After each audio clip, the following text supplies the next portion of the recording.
ಗೃಹಲಕ್ಷ್ಮಿ ಹಣದ ವಿಚಾರಕ್ಕೆ ಸಂಬಂಧಪಟ್ಟಂಗೆ ಸತ್ತವರ ಅಕೌಂಟಿಗೆ ಕೂಡ ಹಣ ಹೋಗ್ತಾ ಇದೆ, ಅದನ್ನು ವಾಪಸ್ ಪಡಿಬೇಕಾದ್ರೆ ಇಲಾಖೆ ಏನು ಮಾಡೋ ಅಂತೇಳಿ ಈಗಾಗಲೇ ಇಲಾಖೆ ನಮ್ಮ CS ಅವರ ಒಂದು ಅಧ್ಯಕ್ಷತೆಯಲ್ಲಿ ಇಲಾಖೆ ಈಗಾಗಲೇ ಮೀಟಿಂಗನ್ನು 2 ಬಾರಿ ಮಾಡಿದೆ.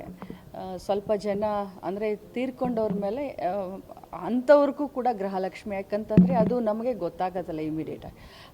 ಆದರೆ ಈಗ ಒಂದು ಸಾಫ್ಟ್ವೇರ್ ಇದೆ, ಆ ಸಾಫ್ಟ್ವೇರನ್ನು ನಾವು ಅದಕ್ಕೆ ಅಳವಡಿಕೆ ಮಾಡಿದ್ದೀವಿ. ಅದರಿಂದ ಮರಣ ಪ್ರಮಾಣ ಪತ್ರ ಆಗಲಿ ಅಥವಾ ನಮ್ಮ ಅಂಗನವಾಡಿ ಟೀಚರ್ಗಳು ಐಡೆಂಟಿಫೈ ಮಾಡ್ತಾರೆ. ಸೊ ಹೀಗಾಗಿ ಅದನ್ನು ಈಗಾಗಲೇ ತಡೆದಿದ್ದೀವಿ.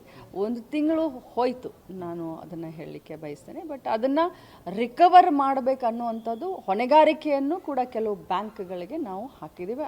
CS ಅವರು ಈಗಾಗಲೇ ಅವರಿಗೆ ನೋಟಿಸನ್ನು ಕೊಟ್ಟಿದ್ದಾರೆ ಆ ಬ್ಯಾಂಕ್ಗಳಿಗೆ ಮತ್ತು ಲೆಟರನ್ನು ಕೂಡ ಬರೆದಿದ್ದಾರೆ. ಗೃಹಲಕ್ಷ್ಮಿಯರಿಗೆ ಶುಭ ಸುದ್ದಿ ಸಿಗುತ್ತಾ? ಈಗಾಗಲೇ 24ನೇ ಕಂತು, ನಾನು ಯಾವಾಗಿದ್ರೂ ಹೇಳ್ತೀನಿ ಕಂತು ಕಂತು ಅಂತ ಹೇಳ್ತೀನಿ, ತಿಂಗಳ ಹೆಸರನ್ನು ಜಾಸ್ತಿ ಹೇಳೋದಿಲ್ಲ. ಸೊ 24ನೇ ಕಂತನ್ನು ಈಗಾಗಲೇ ಫೈನಾನ್ಸ್ ಡಿಪಾರ್ಟ್ಮೆಂಟ್ ಅವರು ನಮಗೆ ಕೊಟ್ಟಿದ್ದಾರೆ.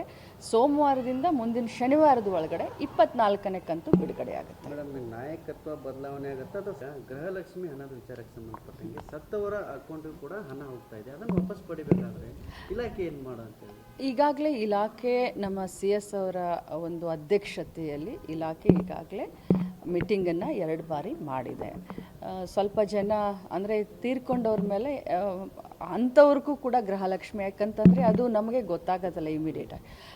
ಆದರೆ ಈಗ ಒಂದು ಸಾಫ್ಟ್ವೇರ್ ಇದೆ, ಆ ಸಾಫ್ಟ್ವೇರನ್ನು ನಾವು ಅದಕ್ಕೆ ಅಳವಡಿಕೆ ಮಾಡಿದ್ದೀವಿ. ಅದರಿಂದ ಮರಣ ಪ್ರಮಾಣ ಪತ್ರ ಆಗಲಿ ಅಥವಾ ನಮ್ಮ ಅಂಗನವಾಡಿ ಟೀಚರ್ಗಳು ಐಡೆಂಟಿಫೈ ಮಾಡ್ತಾರೆ. ಸೊ ಹೀಗಾಗಿ ಅದನ್ನು ಈಗಾಗಲೇ ತಡೆದಿದ್ದೀವಿ. 1 ತಿಂಗಳು ಹೋಯಿತು, ನಾನು ಅದನ್ನು ಹೇಳಲಿಕ್ಕೆ ಬಯಸ್ತೇನೆ. ಬಟ್ ಅದನ್ನು ರಿಕವರ್ ಮಾಡಬೇಕು ಅನ್ನುವಂಥದ್ದು ಹೊಣೆಗಾರಿಕೆಯನ್ನು ಕೂಡ ಕೆಲವು ಬ್ಯಾಂಕ್ಗಳಿಗೆ ನಾವು ಹಾಕಿದ್ದೀವಿ. CS ಅವರು ಈಗಾಗಲೇ ಅವರಿಗೆ ನೋಟಿಸನ್ನು ಕೊಟ್ಟಿದ್ದಾರೆ ಆ ಬ್ಯಾಂಕ್ಗಳಿಗೆ ಮತ್ತು ಲೆಟರನ್ನು ಕೂಡ ಬರೆದಿದ್ದಾರೆ. ಗೃಹಲಕ್ಷ್ಮಿಯರಿಗೆ ಶುಭ ಸುದ್ದಿ ಸಿಗುತ್ತಾ? ಈಗಾಗಲೇ 24ನೇ ಕಂತು, ನಾನು ಯಾವಾಗಿದ್ರೂ ಹೇಳ್ತೀನಿ ಕಂತು ಕಂತು ಅಂತ ಹೇಳ್ತೀನಿ, ತಿಂಗಳ ಹೆಸರನ್ನು ಜಾಸ್ತಿ ಹೇಳೋದಿಲ್ಲ. ಸೊ 24ನೇ ಕಂತನ್ನು ಈಗಾಗಲೇ ಫೈನಾನ್ಸ್ ಡಿಪಾರ್ಟ್ಮೆಂಟ್ ಅವರು ನಮಗೆ ಕೊಟ್ಟಿದ್ದಾರೆ. ಸೋಮವಾರದಿಂದ ಮುಂದಿನ ಶನಿವಾರದ ಒಳಗಡೆ 24ನೇ ಕಂತು ಬಿಡುಗಡೆ ಆಗುತ್ತೆ. ಮೇಡಮ್, ನಾಯಕತ್ವ ಬದಲಾವಣೆ ಆಗುತ್ತೆ ಅಥವಾ